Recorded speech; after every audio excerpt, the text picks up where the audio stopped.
Assalamualaikum warahmatullahi wabarakatuh. Selamat pagi anak-anak. Selamat datang di media pembelajaran jarak jauh. Hari ini kita belajar pelajaran agama Islam dan budi pekerti materi bab 5 keteladanan Rasulullah Shallallahu Alaihi Wasallam dan sahabatnya.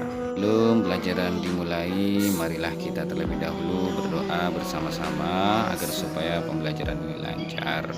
Bismillahirrahmanirrahim. Raditu billahi rabba wa bil islami dina wa bi muhammadin nabiyyan wa rasula. Rabbi zidni ilma warzuqni fahma. Amin ya rabbal alamin.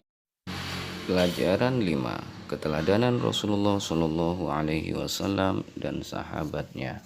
Anak-anak, apa sih artinya keteladanan? Yaitu sesuatu yang patut ditiru atau baik untuk dicontoh. Yang B ya, kejujuran dan kasih sayang Rasulullah Shallallahu Alaihi Wasallam. Yang pertama, Nabi Muhammad Shallallahu Alaihi Wasallam diberi gelar Al-Amin. Nah anak-anak, tentunya kalian sudah pernah mempelajari di kisah 25 Nabi. Nabi Muhammad Shallallahu Alaihi Wasallam pasti disebut sebagai Nabi ke-25 atau Nabi yang terakhir. Artinya tidak ada Nabi setelah Nabi Muhammad Shallallahu Alaihi Wasallam. Dan Nabi Muhammad sejak kecil sudah menjadi yatim piatu. Oleh sebab itu beliau sangat mencintai anak yatim. Makanya umatnya juga dianjurkan untuk merawat dan mendidik ataupun mencintai anak yatim. Di samping itu Nabi Muhammad Shallallahu Alaihi Wasallam terkenal sangat jujur. Sikap jujur itu sudah diperlihatkan sebelum beliau diangkat menjadi Rasul. Pada usia yang masih remaja, beliau diminta bantuan oleh pamannya untuk membawa barang dagangan Siti Khadijah binti Khuwailid yang kaya dan dihormati di kota Mekah. Pada suatu hari, yaitu usia kira-kira 35 tahun, Nabi Muhammad Shallallahu Alaihi Wasallam bersama-sama dengan orang-orang Quraisy diminta untuk memperbaiki Ka'bah. Ketika pembangunan sudah sampai ke bagian Hajar Aswad, bangsa Quraisy berselisih tentang siapa yang mendapatkan kehormatan untuk meletakkan Hajar Aswad. Nah, pada akhirnya mereka sepakat menunjuk Nabi Muhammad Shallallahu Alaihi Wasallam sebagai orang yang tepat melakukan hal tersebut. Rasulullah pun kemudian menyarankan suatu jalan, yaitu jalan keluar yang sebelumnya tidak terpikirkan oleh bangsa Quraisy. Beliau mengambil selembar selendang, kemudian Hajar Aswad itu diletakkan di tengah-tengah selendang. Beliau lalu meminta seluruh kabilah yang berselisih itu untuk memegang ujung-ujungnya. Mereka kemudian mengangkat Hajar Aswad itu bersama-sama. Setelah mendekati tempatnya, Rasulullah Shallallahu Alaihi Wasallam yang kemudian meletakkan Hajar Aswad tersebut. Nah, ini merupakan jalan keluar yang terbaik.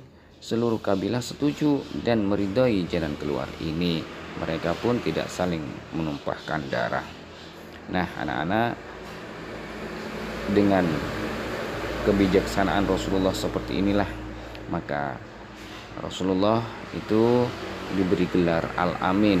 Bukan hanya itu, banyak sekali Rasulullah yang punya akhlak yang sangat mulia.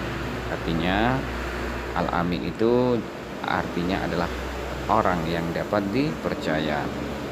Marilah anak-anak kita meneladani sifat Rasulullah SAW dalam kehidupan sehari-hari. Yang kedua ya, kasih sayang Rasulullah SAW terhadap anaknya, keluarganya, orang tua, dan masyarakatnya. Kita tahu Rasulullah ini sangatlah sayang terhadap semuanya. Selain memiliki sifat kejujuran, Rasulullah juga bergaul dalam masyarakatnya juga sangat istimewa. pada zaman jahiliyah misalkan penduduk Mekah tidak menghargai anak perempuan, namun sebaliknya Nabi Muhammad SAW justru menggendong putrinya Fatimah yang masih balita dan dibawanya tawaf mengelilingi Ka'bah.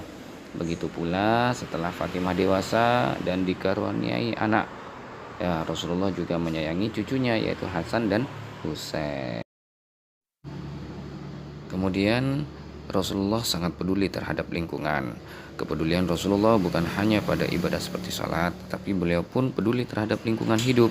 Misalkan Nabi Muhammad sangat hemat dalam mempergunakan air. Itu dibuktikan pada anjuran beliau agar tidak berlebihan dalam pemakaian air dalam berwudu. Kemudian Nabi Muhammad mengajarkan agar tidak melakukan kerusakan di muka bumi. Nabi Muhammad sebagai pembawa rahmat alam semesta. Nah, anak-anak, tentunya kalian ingin tahu bukan? Nabi Muhammad diutus oleh Allah sebagai rahmatan lil alamin, sebagai pembawa kasih sayang bagi alam semesta ini. Tentunya kalian ingin tahu lebih jauh apa tujuan Nabi Muhammad berdakwah. Tujuan Nabi berdakwah adalah untuk mengubah keadaan masyarakat jahiliyah menjadi masyarakat yang sejahtera berdasarkan agama tauhid, yaitu agama yang meyakini bahwa Allah itu satu. Agama yang meyakini bahwa Allah Subhanahu wa taala adalah Tuhan yang Maha Esa. Misi kedamaian dan kesejahteraan hidup tersebut bukan hanya bagi bangsa Arab ketika itu, tapi juga bagi seluruh alam sampai sekarang dan akhir zaman. Nabi Muhammad SAW selain mengajak kaumnya untuk mengutamakan kemurnian akidah dan selalu menyembah Allah yang Maha Esa, beliau juga menanamkan akhlak yang terpuji yang membawa kebaikan manusia hidup di dunia hingga akhirat. Nah, salah satu sifat terpuji yang dapat kita cermati ketika beliau dan pengikutnya hijrah ke kota Madinah, ya, adalah beliau mampu menanamkan sikap persaudaraan antara kaum pendatang, yaitu Muhajirin dengan kaum Ansor. Nah, sehingga mereka saling menolong untuk menciptakan daerah yang tertib dan aman. Nah, di samping itu masyarakat berperilaku sopan santun sesuai ajaran Rasulullah Shallallahu Alaihi Wasallam. Sebagai umat Nabi Muhammad, kita harus menjunjung tinggi ajaran beliau. Misalnya, kita menghormati orang yang lebih tua dan menyayangi yang lebih muda.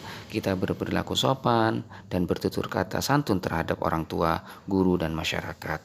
Nah, juga kita menjaga lingkungan agar selalu bersih karena kebersihan adalah sebagian dari iman.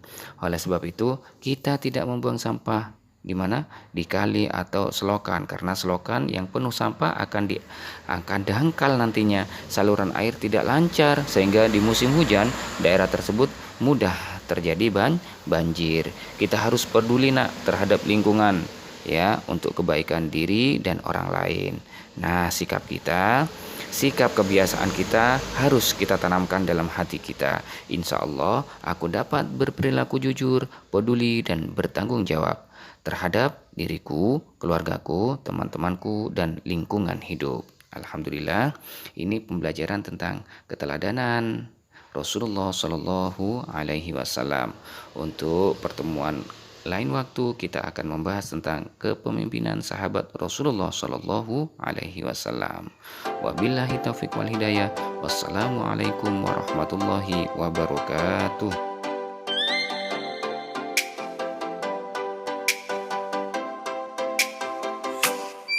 Oh, let me up with a bright smile on now.